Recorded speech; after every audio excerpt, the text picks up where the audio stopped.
All right, welcome to KKs Corner. It's KK and your boy Will Young. What's going on, everybody? What a one, boy. Boy, I Yeah. got my sweater on, boy. It was cold as shit this week. Man, Miami got 40 degrees, man. All you saw was Uggs and bitches shaking like booty meat. Hey, whoo, Lord. What's the weather there right now? It was cold. Shoot, the weather right now, this morning, it caught me slipping. This morning, it was about in the 50s. Then it got up to like the 70s. Typical bipolar, red female type stuff. You know. Look, we're gonna have to explain to some of the audience. There's a lot to unpack right there. Red female stuff. Could you please explain that to the audience first? I already know what red females are like. They don't know what they want to eat. They wishy-washy. They change their mind. They think they cute. All that shit. That's how the weather was all day. It was acting like a red female. We ain't know what to do with ourselves. I'm gonna no comment that because I got probably several exes A red like, female. oh, yeah, that motherfucker Got you there. a little What? red bone. Other thing people don't realize in Miami, it hits 40 maybe twice a year. So that's when everybody brings a one pair of Uggs out that they took to the snow in New York or wherever those 2 days a week, that 2 days of a year. Bro, I promise you, every year it don't matter. Every year around the Martin Luther King holiday, it start freezing in Miami. That wasn't a dream Martin Luther King had. I wanted to be on the beach somewhere. Jeez. You got the best beach going. What you talking about? I know it was too cold though. Too cold. You know, this Oh, weekend I couldn't really even vibe like I wanted to. My family was in town. You know, my great aunt had done passed away. So, man, I saw family I ain't seen since they was like 4 and 5 and 6. We felt so guilty, dog, because it was kind of like we were there for a bad occasion, but we really enjoyed each other. We enjoyed ourselves.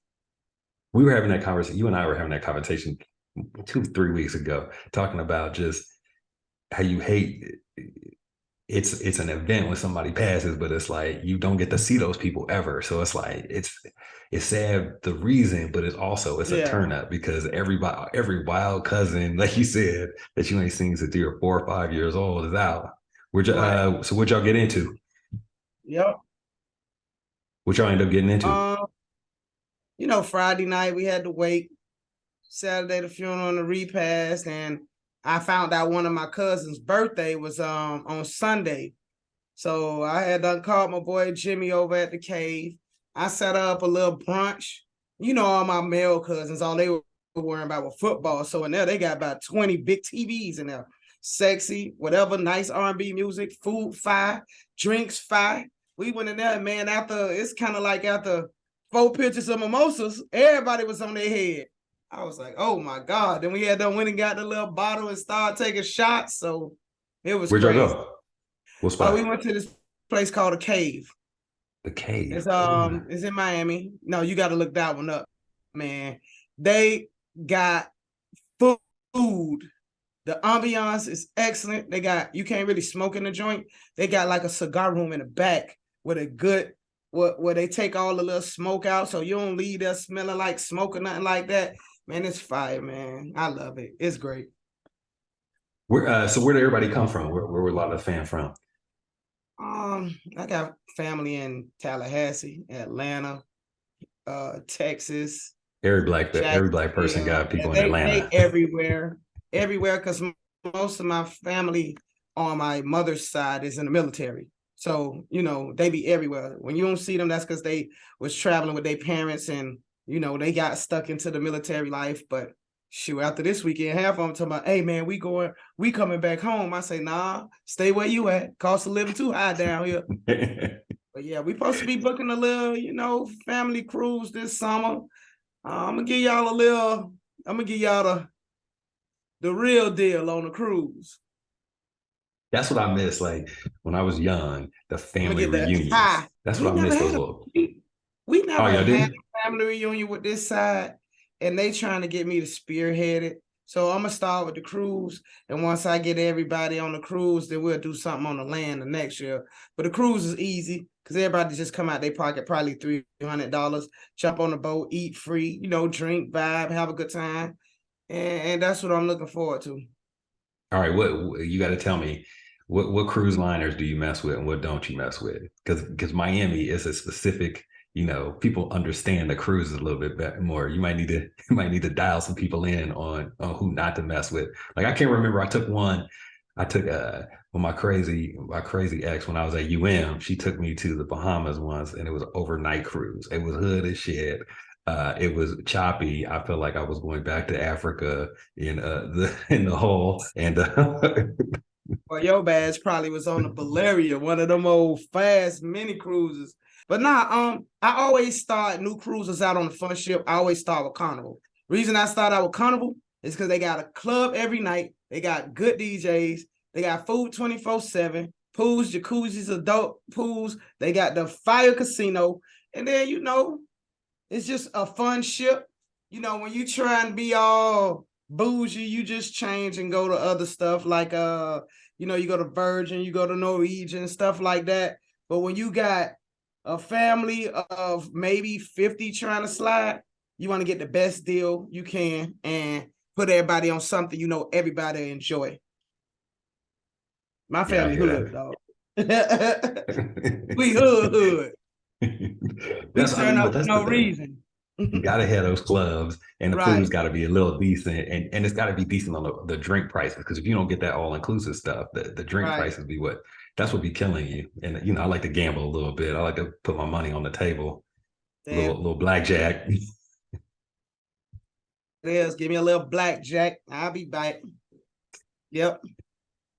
All right. Look, speaking of. Go ahead. That was it for my family this weekend. I slept all Monday, man. I was done. We turned up though. Lots of tequila to be had. Mm-hmm. Yes, sir. All right, since we gonna move from gambling, we need to talk about the 2 out of 3 Florida teams that did not make it to the next round. Who you want me to start your boys with? First? We're gonna talk. No, we'll get to your boys. Who you want me to start with? Let's talk about the old man being put to pasture last night, and then we'll go to your boys. We'll talk about Tom Brady and then the Tampa Bay Bucks first. Brady. Let me tell y'all something. Whatever he did to that woman who used to be his wife, he better go apologize, man. Let me tell you, I always say Brady retired. Brady got home and stayed with them kids for 2 weeks and called Tampa like, hey, y'all gonna give me my job back? Them kids be better than a motherfucker. So he went back to work. That lady divorced his ass. Whatever she prayed on Sunday morning at church, man, Brady couldn't motherfucking toss an egg, man. I don't know what's going on. I ain't never seen him play that bad, dog. Never. Ever. And I mean, I feel like he still got zip on the ball and everything, isn't it? But ever. And I like Brady. He's GOAT. I'm telling you, she done buried Brady draws in the backyard. He can't do nothing. She ain't from that part of Brazil. She ain't from that part of Brazil. She ain't burying no draws. She's doing Catholic Santo stuff. That's a little deeper in the country. About a good 3 years ago, I would have wished Brady would have been coming to Miami. But right now, I just think, go and enjoy the rest of your life, man. Go ahead. If you got a good 2 years still left, then you just don't bring that ass to Miami because we need somebody that we could build with. So I love you, Brady, and all, but yeah, stay that ass somewhere else. Don't come over there. We don't need to pay a lot of money for 1 year or 2 years. We need somebody that we could build with. We looking all right. I mean, okay. So then we talking about building Tua. I mean, look, the Dolphins wasn't even there. Lead Tua out of this. Yeah, but everybody always say Tua is my man. First of all, Tua is not. Tua was something that they put with us, and when you in my team, I got to stick with you. That's number one. Number two, I keep telling y'all them concussions. I'm kind of like shaky. Like first I say safety to life. So if he don't come back well, we need to go on after another quarterback that could give us at least 6, 7, 8 years. As far as that game, bad management, bad penalties. And I keep saying bad management is because there's no way we should get a violation on a time. We won that game, bro. Everybody took us to get blew out. I just think we played a good game. I think it was bad clock management, bad game management. So, coach got to get that right. And the guys, they played their heart out. We had some mistakes. We got bummed a couple times. We also got interceptions a couple times. We played, overall, we played at a 70% in my book. If we would have won at least 80, we would have won that game. I mean, because look, agreed. People they underestimated the fact that it's a divisional game and that those teams know each other really well. And then, I mean, I give Josh Allen all the credit in the world, but that team has not achieved anything yet. And people are crowning them. Like, they still haven't achieved anything. And so there's still, there's still room for improvement. I mean, Josh Allen's got a bomb. Like, his arm is incredible, but I mean, he makes some bad decisions too. Dolphins, know me, I always say any given Sunday. Yeah. Yeah, no doubt. And then, so with that said, because I feel like, I mean, me personally, you're a full Dolphins fan. Me personally, I feel like, the end of the season kind of tailed off with injuries and stuff like that. But it was a success because, normally the Dolphins are 7-10, 7-9 before the longer season. And now that 9-8 is a different Dolphins team than even an 8-9 Dolphins team. Like, it just felt like a different team. Let me tell you something. My whole adult life, we've been losing. Literally. We've had good teams. We get in the playoffs, but we losing. I wasn't born in 72. That's the only thing I get to talk about with other people, and I'm still throwing up in your face. We got the rawest colors in the league. So, you hear me? I can wear my orange and teal anywhere. But at the end of the day, man, close on the counting horseshoes for me. I need us to get the ingredients we need to serve up this eat my ass pie when we go ahead and win that Super Bowl before I die. That's all I need from the Dolphins. All I need is one. And a kick and go scooter. I'm going to get to that Super Bowl game and we make it there. I hear you.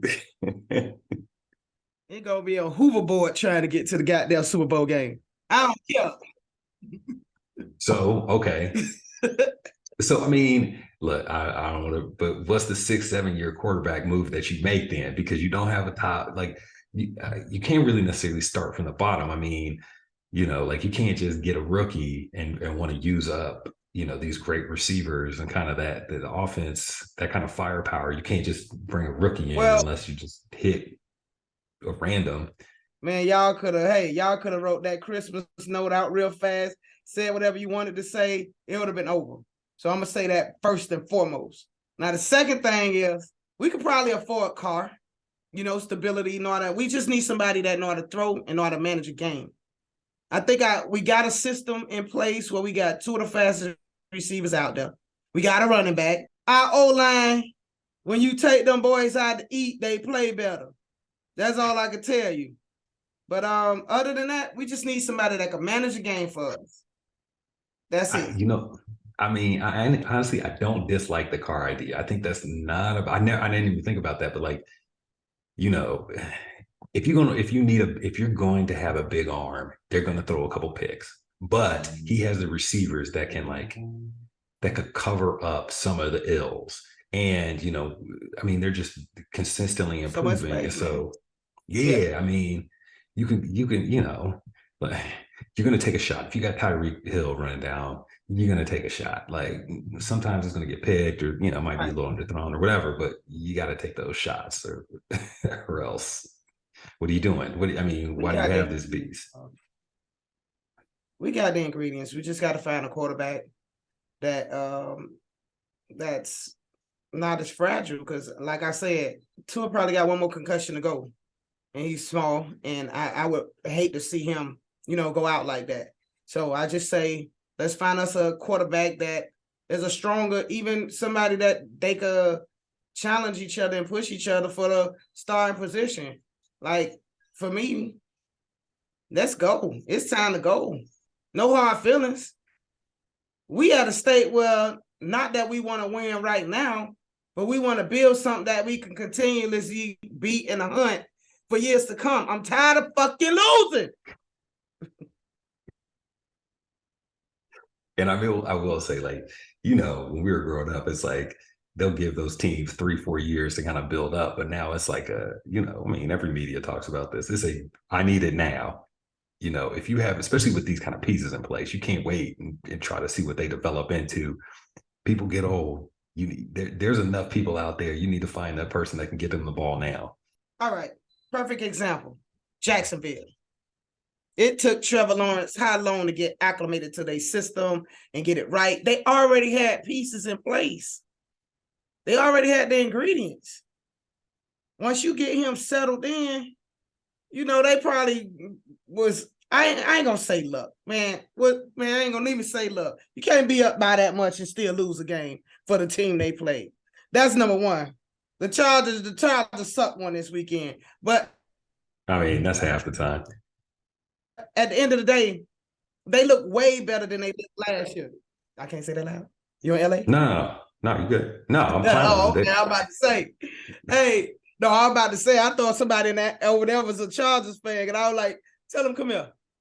Anyway, yeah, man, that was a big change. I keep telling you, got to work it from the most important parts of your team.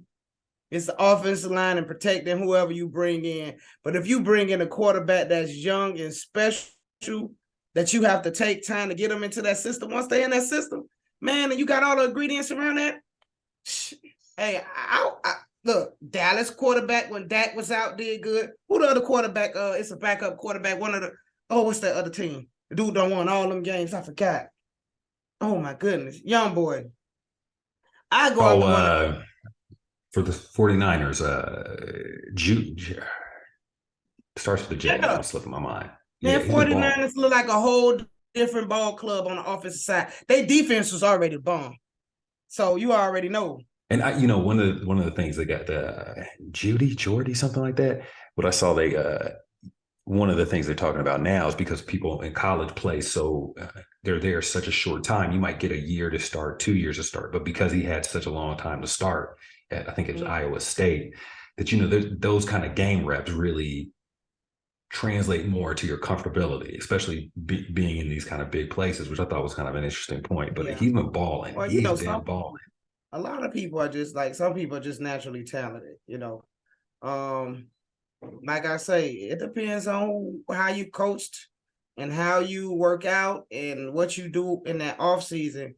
Because these boys, man, it's so good to see people like, it's so, I can look at the league now and from 3 years ago or 5 years ago when Odell Beckham came in, we was excited with the one-hand catches. Now these boys so got doggone fast and they route running is so precise. They hitting corners and they making that every cornerback safeties look stupid now in the league. Plus, you can't touch nobody. That shit cake. So don't worry about it. Yeah, that's it. Blowing the that's part and parcel. Yeah, you can't blow up people. I saw a clip the other day, and it was a 1976 promo or 77 promo for NBC, the NFL on NBC or something like that. And it was basically every clip was a penalty now. It was just people getting blown up on catches. So we should have a little discussion. We're about to I'm gonna roll the clip right now. This week's clip is our clip of smoking in the hallway. Oh Lord. You see, she won't stop smoking. Ma'am, you gotta put the cigarette out or go outside. I'm gonna ask you one more time, ma'am. Extinguish the cigarette or I'm extinguishing for you. Please keep your cool.